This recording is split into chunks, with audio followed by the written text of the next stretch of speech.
Allahu Akbar. Bismillahirrahmanirrahim. Assalamualaikum warahmatullahi wabarakatuh. Alhamdulillahi rabbil alamin. Wassalatu wassalamu ala ashrafil anbiya wal mursalin. Nahmaduhu wa nasta'inuhu wa nastaghfiruh. Wa na'udzu billahi min shururi anfusina wa min sayyiati a'malina. Man yahdihillahu fala mudilla lahu wa man yudlil fala hadiya lahu. Rabbi shrah li sadri wa yassir li amri wahlul 'uqdatam min lisani yafqahu qawli. Amma ba'd. Alhamdulillah, bersyukur kepada Allah Subhanahu wa taala kerana dapat bersama pada malam ini. InsyaAllah pada malam ini saya akan sambung perbincangan kitab Tabarruk pada muka surat 251 yang disyariatkan ketika turun hujan. Jadi perbincangan pada malam ini masih lagi berkaitan dengan keberkatan yang terdapat pada air hujan itu yang Allah turunkan dari langit itu. Jadi di bawah ba'al matar ini beberapa tajuk telah kita bincang di bawah bab hujan ini, keberkatan hujan. Jadi pada malam ini bahagian C yang disyariatkan ketika turun hujan. Jadi kalau dalam sesi sebelum ini saya telah sebut berdasar kepada teks kitab Tabarruk ini, Allah sebut fenomena berkenaan dengan hujan melalui teks Al-Quran dan juga hadis-hadis Nabi. Sebagai nak menyabitkan bahawa hujan yang diturunkan itu sebenarnya adalah dari sisi Allah sebagai rahmat dan juga nikmat kepada manusia. Jadi pada malam ini, apa yang sepatutnya kita buat bila turun hujan itu dari sudut syariatnya. Oleh kerana hujan ni terbukti dalam beberapa ayat Al-Quran yang kita bincang sebelum ini, jelas bahawa dia mengandungi banyak faedah, manfaat duniawi, yang mana kalau kita ikut pendekatan agama, maka hujan yang diturunkan itu kita dapat nikmat, dapat manfaat bukan sekadar bersifat duniawi, tetapi kita juga dapat ambil manfaat itu sehingga kita kata kehidupan akhirat. Mana kesan dia tu bukan di dunia saja, tetapi sampai ke hari akhirat. Jadi kalau orang tidak Islam, dia hanya dapat ambil manfaat hujan tu sekadar dunia saja. Tapi orang Islam ni tidak. Jadi sebenarnya hadirat kena ingatlah, mukaddimah dulu telah saya sebut bahawa perbincangan kita ini sebenarnya dia lebih bersifat bagaimana kita nak berinteraksi dengan nikmat Allah itu. Jadi nikmat-nikmat yang Allah turunkan kepada kita, yang mana dikecapi oleh semua orang tidak Islam pun ambil manfaat, bahkan makhluk-makhluk lain, pokok kayu kita kata juga ambil manfaat. Jadi bagaimana manfaat kita nak kekalkan supaya dia sampai ke hari akhirat kita boleh ambil manfaat. Itulah perbincangan dalam kitab ini sebenarnya. Ni kalau sekadar kita kata bila hujan turun sekadar alhamdulillah kita aja, itu sudah ada dah pahala tu. Tapi kita nak biar satu tahap yang lebih tinggi, mana kita menerima nikmat Allah ni dengan seadanya dan kita tukar supaya dia tu menjadi kebaikan akhirat, bukan sekadar dunia. Dan perkara ini hanya berlaku bila kita ikut sunnah Rasulullah sallallahu. Jadi bila turun hujan, bagaimana sunnah Rasulullah? Itu kita nak tahu. Barulah kita dapat berkat dunia dan akhirat. Dan sebelum ni telah kita bincang juga bahawa ada setengah-setengah perkara tu asalnya keberkatan dianya bersifat duniawi, untuk dunia sahaja, tak kait dengan akhirat puasanya. Tetapi kalau kita pandai, kalau kita faham cara sunnah, kita boleh tukar dia jadi akhirat. Contoh kita akan makan minum sebenarnya. Tu kalau agama tak ajar pun manusia reti makan minum. Sebelum Nabi turun pun orang makan minum dah. Orang tidak Islam pun reti susu kambing tu, khasiat dia gini-gini. Cumanya bila kita masuk Islam dan kita faham sunnah Nabi, semua tu dia jadi sumber pahala. Dia boleh jadi sumber kebaikan dunia dan akhirat. Dan itulah yang dimaksudkan barakah. Kalau sekadar dapat berkat dunia sahaja, rugi kita. Kita nak berkat ni biar dunia dan akhirat. Jadi cara mana, kaedah mana yang kita kena guna pakai? Kaedah agama. Kaedah agama. Sebab Nabi diturunkan ke muka dunia ni, dia nak mendidik kita supaya kehidupan di hari akhirat ni kita boleh bawa sebagai bekal untuk kehidupan di dunia ni, kita boleh bawa sebagai bekal untuk hari akhirat. Bekal tu kita panggil pahala lah. Kita panggil pahala. Sebenarnya hadirat, kalau kita tengok dalam riwayat, orang kafir pelik dengan cara pendidikan Nabi. Dia kata Nabi kamu, dia pernah sebut pada sahabat di Madinah, kata Nabi kamu ni, kalau kita bahasa Kelantan kat doa lalu, siapa masuk bilik air pun dia ajar lagi. Doa lalu Nabi kamu seolah-olah begitu. Doa siapa mengetah negeri pun dia ajar. Tak ada lah kita kata peringkat paling tinggi dalam sistem kehidupan manusia tu, memerintah ni. Makna daripada masuk bilik air benda yang kecil saja, tu pun ada cara agama. Itulah yang Nabi. Jadi orang kafir pun pelik. Jadi kita bagi orang Islam tidak pelik. Sebab Islam yang diajar pada kita, yang dibawa oleh Nabi ni adalah sebuah din, kehidupan. Dia bukan merujuk pada upacara-upacara tertentu sahaja, tidak. Orang siapa nguak boleh pahala. Enggak nguak ni hadrat lembu pun nguak. Tapi orang Islam bila nguak, agak pun dia nak buat. Tutup mulut Nabi ajar ke. Lepas tu ada baca, kemudian kita kata Alhamdulillah. Lepas tu orang lah, macam-macam lah kita tengok dalam sunnah. Siapa begitu sekali. Ada orang tanya, kalau ketuk lagu mana? Anak kata Alhamdulillah. Orang tak ketuk ni berat. Kembur perut ada tak ketuk. Kadang-kadang nak ketuk kena apa habis obat, kena habis duit banyak mana nak ketuk. Ada seorang ustaz, dia kata dia setahun tak ketuk. Setahun tak ketuk. Saya hidup cari obat gegel lah. Lepas tu tak saya kata Alhamdulillah lagi. Tu orang Islam dia kena faham. Kita kata ketuk, jangan. Kereta apa keras Mak Aizul ni tak tubik tu. Benda-benda gitu dalam agama, dia mendidik kita memahami keperluan kita. Besar tu ketuk. Jadi siapa dia buat tu? Allah. Sebab tu kita kata Alhamdulillah.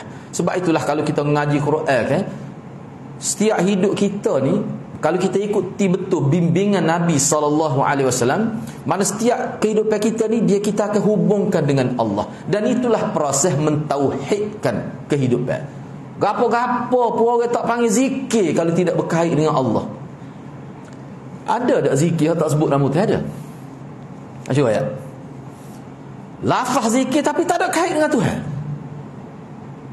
Tak ada. Tak ada. Bila kata zikir, dia berkait dengan Tuhan. Selawat sallallahu alaihi wasallam pada mereka, Allahumma sallam, dia sebut nama Allah. Tak ada. Sebab tu dalam muka surat Quran, setiap muka surat ada nama Allah. Bukan beberapa. Setiap muka surat. Semua tu nak mendidik kita, nak mengisyarat pada kita bahawa gapo-gapo kita buat ni dia mesti sampai kepada Nabi, baru Allah terima ibadat kita. Ni kalau kita buat tidak berkait langsung dengan Nabi, tu bahayalah. Ni kita bincang ujian ni sebanyak mana kita boleh ambil manfaat, bukan sekadar dunia tapi sampai ke hari akhirat. Tetapi kena mengikut sunnah. Kalau tidak tak jadi apa. Sekadar bahasa jeruk gitulah. Baik. Ni antara yang disebut di sini, disyariatkan ketika hujan. Tujuan nak suruh dapat berkat dunia akhirat lah, jangan berkat dunia saja.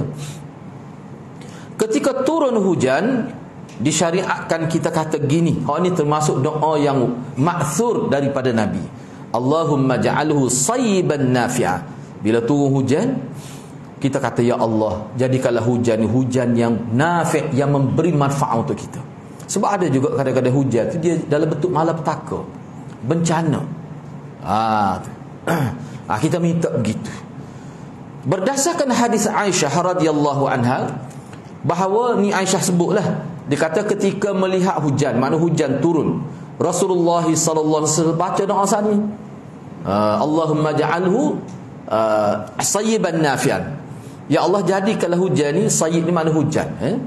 Setengah dalam kitab tu makna hujan ni kalau sayyiban, jadi apa beza matar dengan sayyib itu? Sayyib ni mana hujan yang setengah ulama kata dia bukan rintik-rintik, dia lebih lebat lagi daripada rintik-rintik itu. Ada setengah kitab kata begitu, tapi ada setengah ulama kata tak. Sayyib sini tak kira lah hujan dalam bentuk macam mana, lebat ke tak lebat ke, rintik-rintik ke, tak kira. Tu. Tetapi setengah ulama dia kata kalau al-matar itu, tu lebih lebat lagi. Macam-macam pula khilaf dari sudut bahasa tu. Sebab tu di sini ana bila tengok dalam kamus, jadi kita pakai sini dengan makna hujan, tak kira dalam bentuk macam mana. Tu. Kita nak biar ada manfaat. Itu maksud dia. Jadi Nabi ni setiap kali tu hujan ni lah Nabi, Allahumma ja'alhu sayyiban nafi'an. Ya Allah, jadikan hujan ini sebagai hujan yang bermanfaat. Ni dalam riwayat Bukhari. Hadis ini terdapat dalam Sahih Bukhari. Selain daripada itu, Nabi juga mengucapkan begini. Nabi sebut begini, kami dihujani lantaran kurnia dan rahmat dari Allah. Berdasarkan hadis yang terdapat dalam Sahih Bukhari dan Muslim, bahawa Rasulullah SAW berkata kepada para sahabat beliau pada hari yang malamnya mereka dihujani, mereka diturunkan hujan oleh Allah. Ni Nabi sebut ni pada waktu subuh, pada waktu dah malam tu hujan, jadi subuh tu kira nampak berair lagi lah. Nabi sebut, Nabi kata, hal tadruna madza qala rabbukum? Qalu Allah wa rasuluhu a'lam. Qala asbaha min ibadi mu'minun bi wa kafir. Fa amma man qala mutirna bi fadlillahi wa rahmatih fadzalika mu'minun bi kafirun bil kawakib. Wa amma man qala mutirna bi naw'i kadza wa kadza fadzalika kafirun bi mu'minun bil kawakib. Hak ni dalam setengah riwayat sebut berlaku hak ni selepas semaya subuh. Nabi sebut begini sebagai tazkirah ringkas lah. Malam tu hujan, jadi sahabat tu pergi tu tak bawa pelapik tu, celup dahi dalam seluk, bekas jadi putih dahi ni bila sudah semaya tu. Tunggu dia tak ada kapek seperti kita gini, tak ada bumbung pun, kalau ada pun dia sebahagian saja. Bumbung pun dengan pelepah tamak lah, tidak kemah. Jadi kalau hujan tu memang dia akan kena lantai itulah. Baik, gapo dia? Nabi kata, hal tadruna madza qala rabbukum? Apakah kamu tahu apa yang telah difirmankan oleh Tuhan kamu? Maka sahabat jawab, Allah dan Rasul lebih mengetahui, kami tak tahu. Maka Nabi bersabda, Allah telah berfirman, ini berkait dengan hujan yang turun ini, di antara hamba-hambaku terdapat orang-orang yang beriman kepadaku, dan juga ada orang yang kafir kepadaku. Orang yang berkata, kami dihujani, mana kami diturunkan hujan sebenarnya kerana kurniaan, yakni kerana rezeki yang Allah berikan dan rahmat daripada Allah. Maka orang yang bila turun hujan dia kata begitu, orang tu dia beriman dengan aku lah. Tetapi jadi dia ni bila dia kata gitu, itulah yang dimaksudkan orang yang beriman kepadaku dan mereka kafir kepada bintang-bintang di langit. Sedangkan ada juga orang yang berkata begini, dia kata kita semalam diturunkan hujan turun tu kerana kedudukan bintang pada tempat begini, burusnya begini-begini, seolah-olah kerana peredaran bintang di langit itulah menjadi penyebab turunnya hujan. Ni maknanya orang kafir lah. Maka orang itulah yang kafir kepadaku dan dia beriman kepada bintang-bintang di langit. Sebab itulah hadirat kepercayaan kepada bintang. Bintang apa pun tak kira lah, bintang apa pun. Jenis percaya kepada bintang, melihat bintang menjadi tanda yang dia yakin terhadap waktu tu boleh rasa akidah bahaya. Tu amalan jahiliah.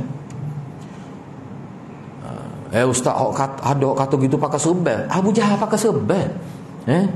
Abu Jahal pakai serban. Tengoklah Abu Jahal pakai serban. Tak seru pelik tu. Kita bukan tengok pada serban, boleh hadirat kita dah buat cara pemikiran lama, tengok pada jubah, tengok pada serban. Itu bukan petanda yang utama seseorang itu betul atau tidak. Tengok cara hidup dia, cara dia bercakap macam mana. Kita cuba bandingkan dengan Quran kita belajar, hadis kita belajar. Awak pakai serban bersama mana lelaki, tak ada masalah. Saya tak ada masalah dengan serban awak, tapi awak bercakap tu jauh mari tu. Siapa dia baca bismillah tak 786 kali begini fadilat dia, siapa dia ajar gitu. Cuba kat awak mari sahadis yang boleh diyakini. Kita tak kira awak siapa pun. Sebab kita umat Islam ni hadis-hadrat, umat Islam kita ni bukan sahadis Nabi sebut. Nabi kata in tamassaktum bihima falan tadillu ba'di abada. Kitab Allah wa sunnata Rasul. Kamu tak akan sesat siapa bila-bila. Siapa bila-bila? Kamu tu siapa? Umat Nabi seluruhnya. Tak akan sesat kalau kamu berpegang teguh dengan Quran dan hadis. Itu satu hadis. Hadis lain pula Nabi kata alaikum bisunnati wa sunnatil khulafa'ir rasyidin al-mahdiyyin addu 'alaiha bin nawajis. Wajib kamu ikut pegang betul kemah sunnah aku dan cara hidup sahabat-sahabat aku. Kamu gigitlah dengan geraham-geraham kamu. Makna pegang kemah, kamu tak akan sesat. Jadi Nabi guna cara hidup sahabat dia tu sebagai sunnah juga. Bukan sunnah ni hak dia saja. Hak sahabat pun Nabi sebut sunnah juga. Sebab tu dia tak boleh tinggal dalam bab gapo-gapo pun. Sahabat itu lah menjadi apa ni kita kata suri teladan kita yang besar. Tak ada orang lebih sayang kepada Nabi daripada dia. Sanggup mati. Siapa dalam kitab Syiah pun pelik. Syiah kata dalam kitab dia. Ni anda baca dalam kitab Nahjul Balaghah. Kitab ni setarah Bukhari lah mengikut Syiah. Oh, dia kata pelik sahabat Muhammad. Dia boleh buat khijai. Kalau Muhammad ludah tu dia ambil air liur tu dia sapu tubuh dia. Cerita ni mengikut setengah ulama berlaku dalam peperangan. Ada hak minum darah bekas Nabi kan. Lepas tu Nabi takwil lah. Dia minum tu dia saya nak tahu. Lepas tu Nabi kata tak boleh haram. Hak minum dah nak awak ni. Orang lain tak ada. Saya nak wakar tak pernah minta darah Nabi. Ataupun ada kena seorang yang gijilat tubuh Nabi kerana nak suruh masuk peluh dari tubuh dia, tak ada juga buat khijai lagu tu. Bab peluh ni pun kita bicara ada setengah-setengah. Ummu Sulaim misalnya ambil peluh Nabi, hak tu dia bukan minum, dia nak simpan. Hak tu ulama bincang khusus hak tu. Lagu mana tu? Hak tu untuk kalau boleh pun untuk Nabi, tapi sekadar tu saja, tidak lebih. Tidak kata ambil peluh Nabi tu buat satu majlis besar, program minum peluh Nabi. Ambil letak dalam jug besar tu kak, pakat minum. Ada buat gitu. Tak jauh pada rumah saya. Sebelum saya balik Kelantan ni, ada orang hadir dalam majlis tu sebut. Perkara-perkara lagu tu Nabi tak ajar, sahabat tak ajar, ulama-ulama yang tercatat nama dalam sejarah yang menjadi ikutan ummah, yang menjadi punca pada pemecahan ilmu daripada Quran. Ulama-ulama ni tak ada seorang pun riwayat dia buat khijai lagu tu. Siapa tu siapa dia buat khijai lagu tu? Mari daripada jalur yang mana tu? Kena tahu hati-hati. Kena tahu. Hak jenis lagu ni mari mana? Kena tahu. Kalau tak tahu waktu, lepeh kita. Dia kena tahu. Kena klasifikasikan amalan itu. Baik.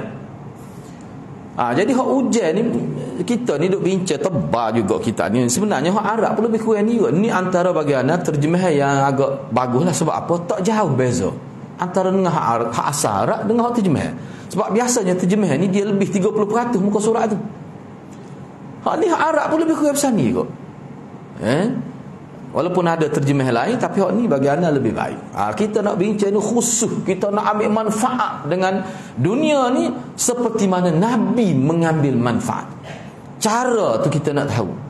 Barulah hadirat kita sayang kepada Nabi hak sebenar. Jangan sekali-kali kita perhabis duit pada benda yang tidak ditekankan dalam agama. Ulama sebut dengan terang tidak. Sesuatu perkara Nabi buat gini ya. Tiba-tiba kita perhabis duit situ, padahal Nabi tidak habis duit situ. Dia tepat nak perhabis duit ni Nabi sebut khusus tepat nak perhabis duit. Ibu bapa, anak yatim, janda hak susah-susah, hak tu nak perhabis duit. Kepada pelajar-pelajar agama, jangan kita perhabis duit benda hak tak sepatut habis duit. Dia antara benda hak tak sepatut habis duit selawat ke Nabi, tak ada, tak 10 sen pun tak patut habis. Sebab dia bukan jenis pitih hak tu. Dia bukan jenis duit.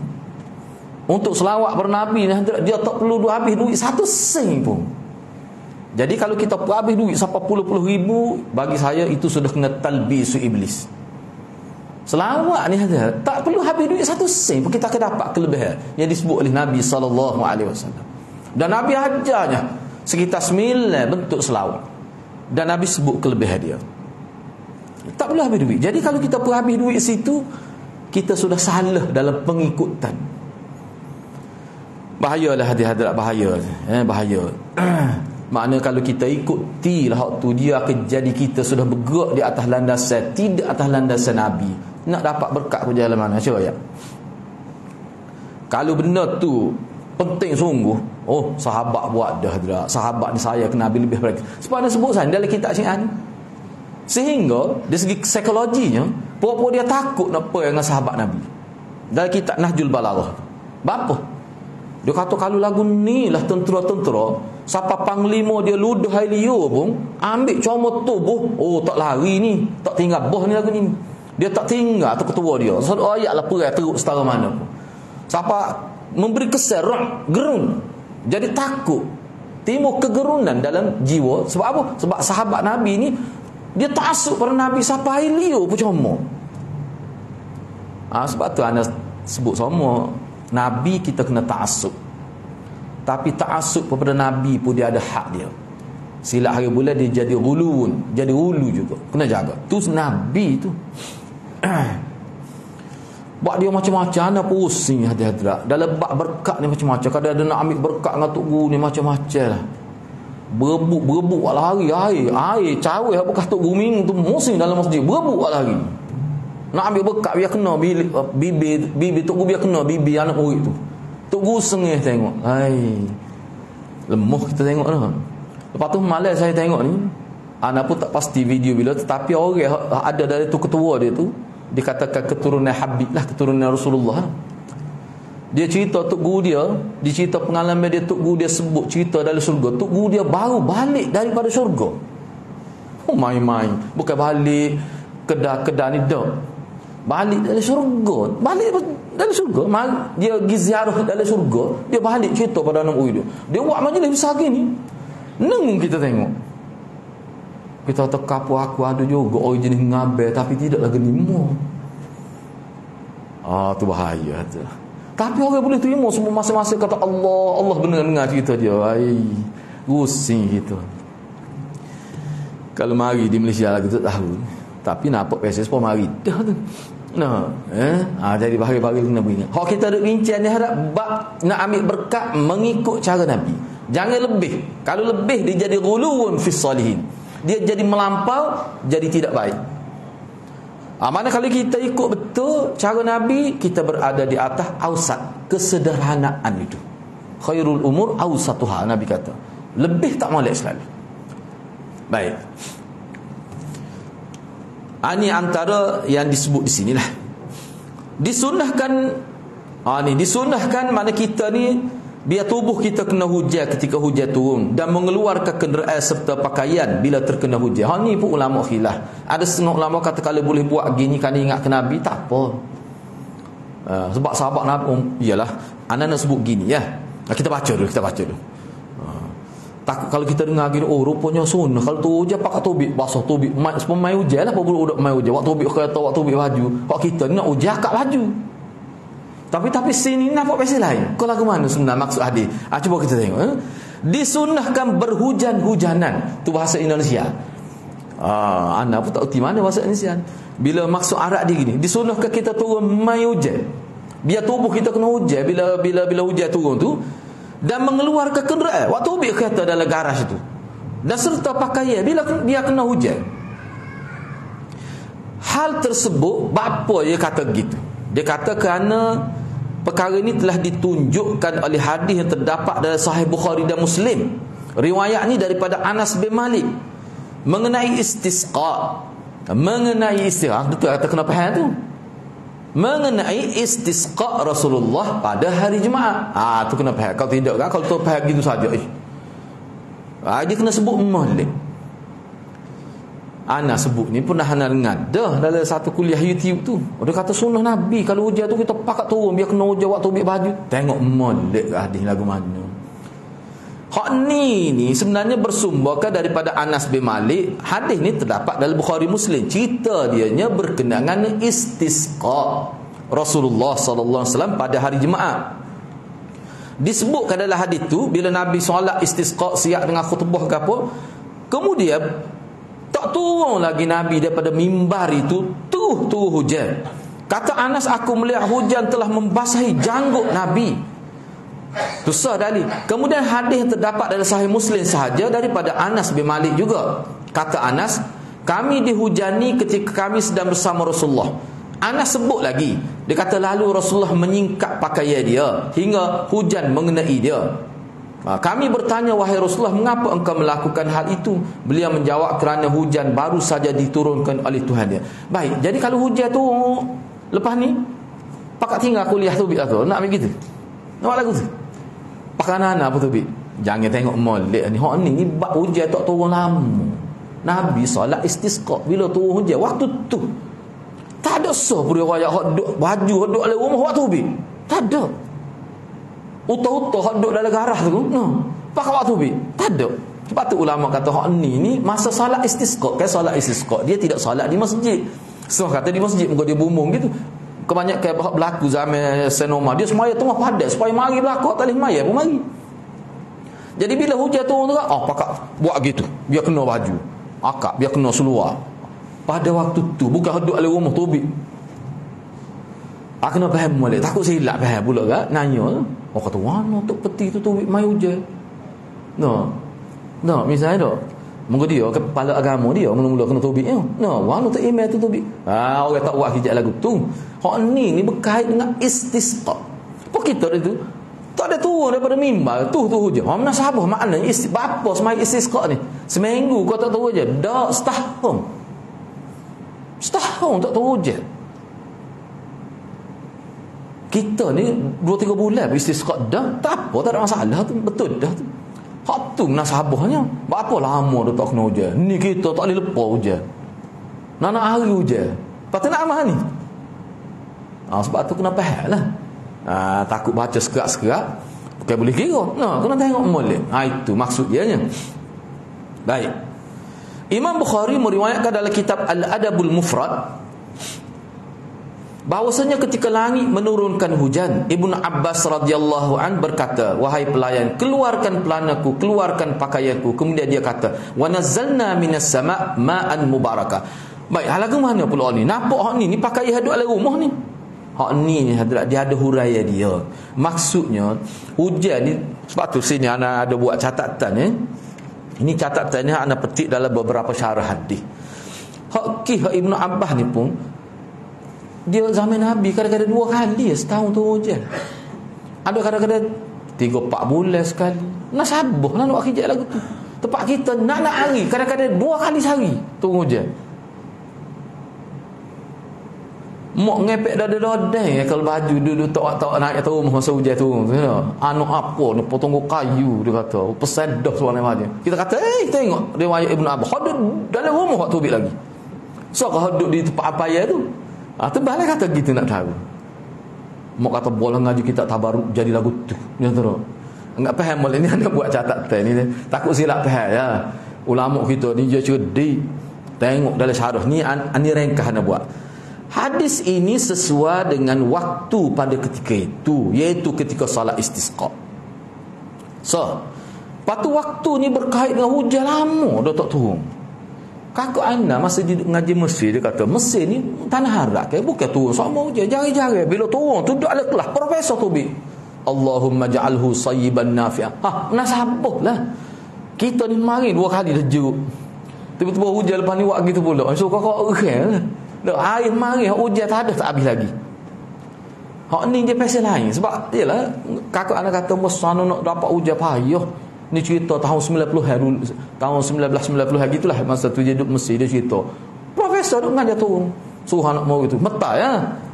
Allahumma ja'alhu sayyiban nafi'ah. Alhamdulillah, alhamdulillah, nashkurulillah.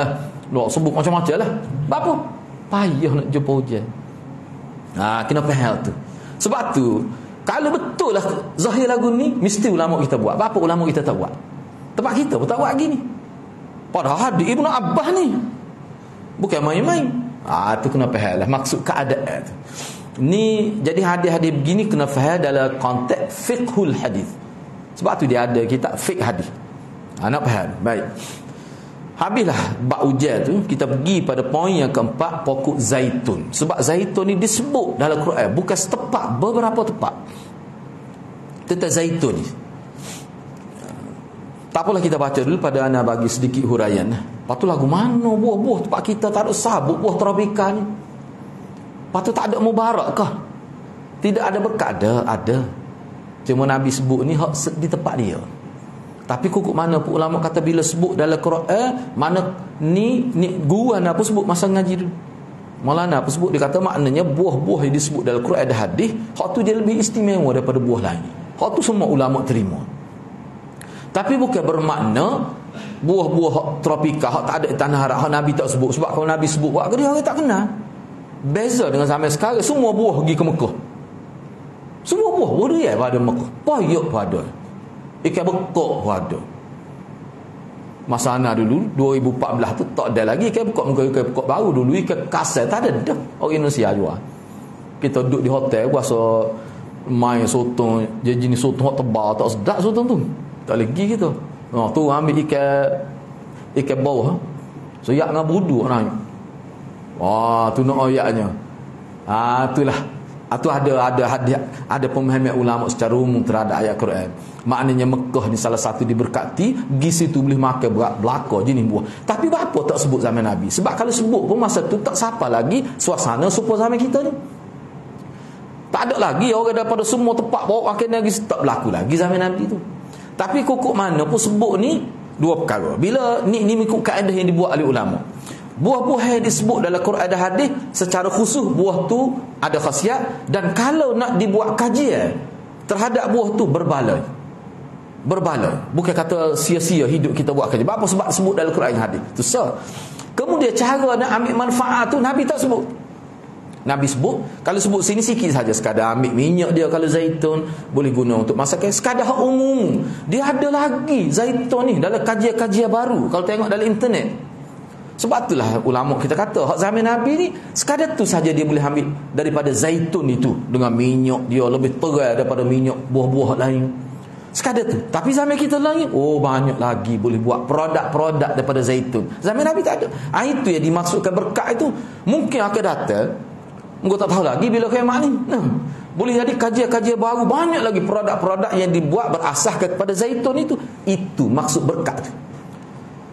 Jadi kalau kita sekadar itu saja, tak ubah seperti orang tidak Islam. Jadi kita ni nak biar ambil manfaat tu siapa berguna siapa hari akhirat. Tu yang pertama. Yang kedua, sebagai kiasan kepada buah-buah yang disebut dalam Quran dan hadis, makna buah-buah lain pun kena buat kajian juga. Tidak semesti buah ni saja. Ulama kata hak ni contoh. Orang panggil isyarat nas. Dia panggil isyaratun nas supaya kita ni berfikir tentang kejadian Tuhan. Buah zaitun ni Tuhan juga buat. Lepas tu kita kata buah-buah lain hak duduk di luar sebanyak mana kajian ulama. Ni orang panggil lalai tu. Anda baca dalam internet, tengok dalam internet mana kelebihan lalai. Di Jepun buat kajian tentang lalai. Kita ni banyak mana lalai, siapa ada beri lalai ni.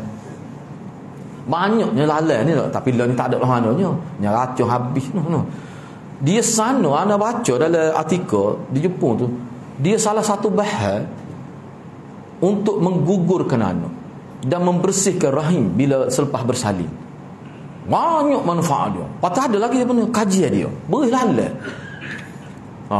Tak ada beri lalai dia. Kenapa? Jadi masa tu anak pernah ingat dulu pernah diminta pasar dia ada di Kelantan ni, lama dah cerita ni. Siapa ada sebut 25 ya sekilo. Dia ikat mana sekilo ni besar banyak nombor lalai ringgit ke tu. Buat apa? Nak ekspor. Siapa ada gitu. Jadi maknanya ni sebagai isyarat. Buah-buah ni kan makna buah lain kena buat kajian juga. Jangan sekadar ambil manfaat di segi makan saja. Hak tu asah. Sebab zaman Nabi dulu asah ya. Lepas tu zaitun ni kelebihan dia paling mudah. Antara buah yang paling mudah untuk dibuat minyak. Tu mengikut ulama. Zaitun lah. Banyak lagi. Jadi jangan kita nampak zaitun saja. Misalnya contohnya, anda tanya sahabat anda tu, buah serta manggis ni. Dia kata di India buat kajian. Mungkin tempat lain buat juga, cuma sebab dia ni Dr. Homopati. Sahabat anda dia ngaji khusus di India. Lepas ngapa Quran tu dia ngaji homopati. Sampai buka klinik apa? Siapa lah ni dia tumpu. Makna puluhan tahun dah. Dia kata manggis ni hak buah dia tu dah. Hak kita duk ngomong buah. Isi dia tu, ni kulit dia tu. Dia untuk penyakit uci manis misalnya, dia ada sebutlah. Dia sebut dia rakyat lah. Sahabat saya ni mana sini klinik di Terengganu kau dulu di KL klinik dia. Dia asal orang Terengganu. Tak nak ayatnya dia sebut padanan, nak ayatnya buah manggis tu tak ada sebut oleh Quran. Tetapi dari segi khasiat dia tu, gak banyak buah-buah lain yang ekstrak daripada buah tu yang boleh dijadikan sebagai makanan kesihatan, kadang-kadang jadi penawar. Isyarat tu lah sebenarnya. Jangan kita nampak zaitun saja. Dak, tu dalam huraian hadis ulama-ulama. Dan guru saya pun sebut gitu. Selagi yang paling besarnya kita kena tahu dos dia. Hak tu kena buat kajian lah. Jadi kalau untuk kesihatan, dia tak boleh banyak mana kadar kesesuaian. Lepas tu tubuh kita boleh terima. Kalau tak buah ni banyak perkara pula.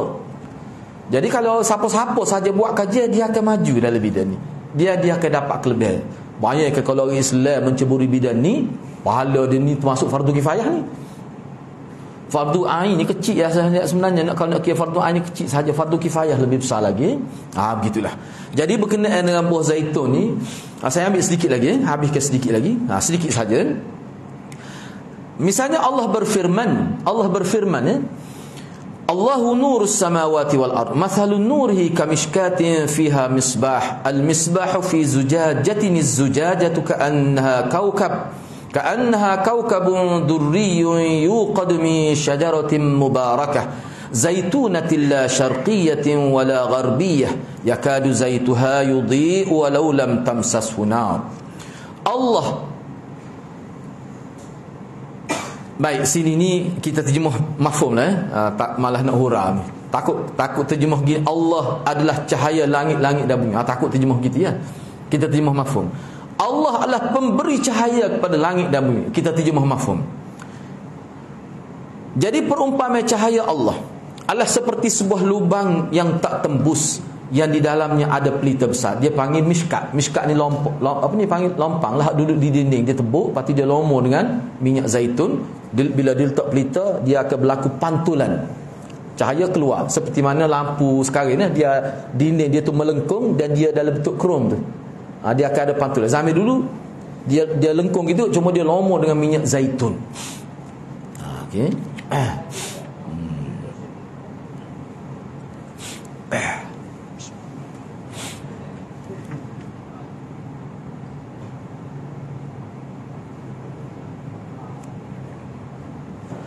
Kita berhenti setakat tu lah dulu Kita berhenti setakat dulu. InsyaAllah untuk minggu hadapan kita akan sambung tentang pokok zaitun. InsyaAllah. Mudah-mudahan Allah berkati kita semua. Aku lu qawli hadha wa astaghfirullahalazim li wa lakum. Assalamualaikum warahmatullahi wabarakatuh.